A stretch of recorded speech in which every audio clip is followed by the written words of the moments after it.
Next, Jay. What is your Twitter avatar? Some kind of Tunnocks tea cakes. Sphere thing? Tunnocks tea cakes. It's a tea cake, is it? Chocolate melon. I'll check that. Some people play BettaKultcha Twitter when they come to the event. Bingo! Twitter bingo. Twitter bingo, and they try and spot how many people they follow in their timeline and actually meet them. It's a good game. Hope you play it well.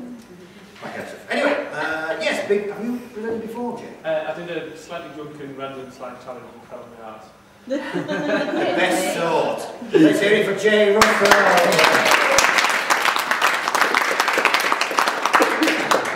Are you ready? Yes, just right.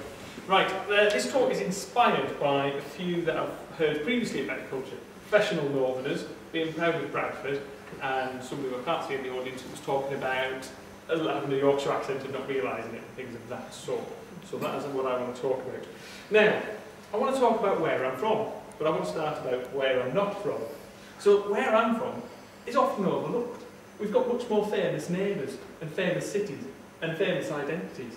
And where I'm from, and who are we? So I'm not a Geordie, and I'm definitely not a Mackem. You can tell I'm not a Mackem because when I use a computer, I know where the delete key is, and I don't need to put Tipex on the screen. So, not a Geordie, not a Mackem, but where am I from? I'm also not a sand dancer because I'm not from South Shields, and I'm not a smog monster because I'm not from Middlesbrough. But where am I? Where is left in the north east? I guess you haven't guessed where I am. Now, the place where I'm from, children and others get confused. I'm a teacher, and quite often the kids are asking where I'm from, and I say, I'm from here. And they go, County Durham? Isn't that in Northern Ireland?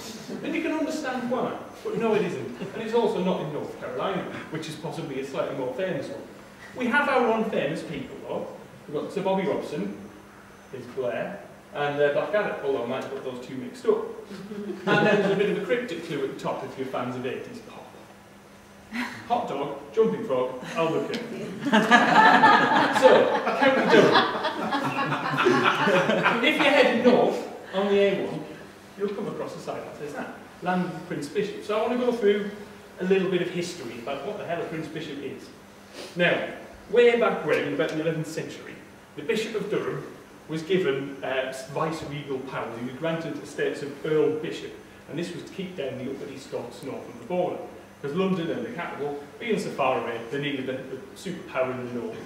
So after the first Earl Bishop was murdered at the hands of an angry mob, the next one was promoted to Prince Bishop.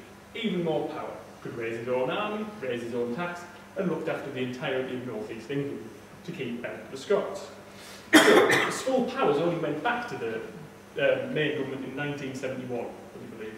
So, history then, history now, Durham University. It's basically the wooden spoon for Oxbridge. It's top three, but you know, it's not quite as famous. We have a regatta on the River Wear, and for all news readers out there, it's Wear, not Ware. It's not the River Wear, definitely not the River Wear.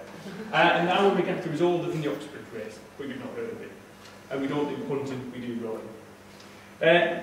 Other history, Durham was famous for its coal mining. At the height of it, 304 pits. Now, no, a couple of open casts. When I was a lad at school, kids' dads were miners. My granddad was a miner. It's a badge of North Easterners. We still celebrate it.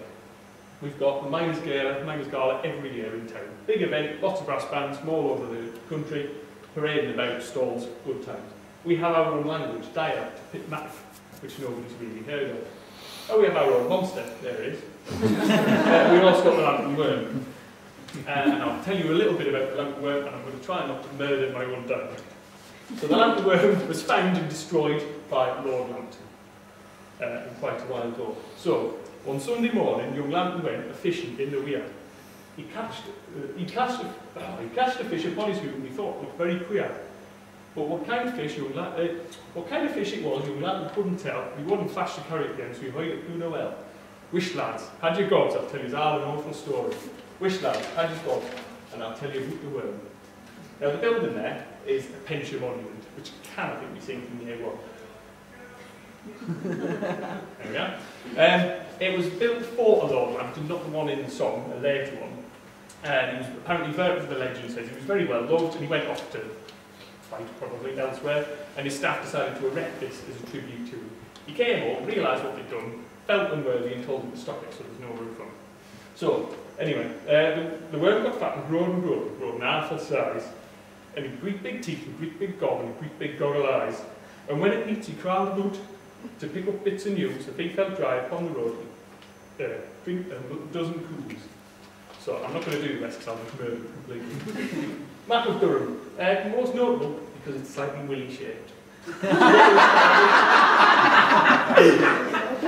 But identity. I'm not a Geordie, I'm not a smoke monster, there isn't all this history, but no strong sense of identity. So if you can give me any suggestions, gratefully received. And that's about it from me. Thank you.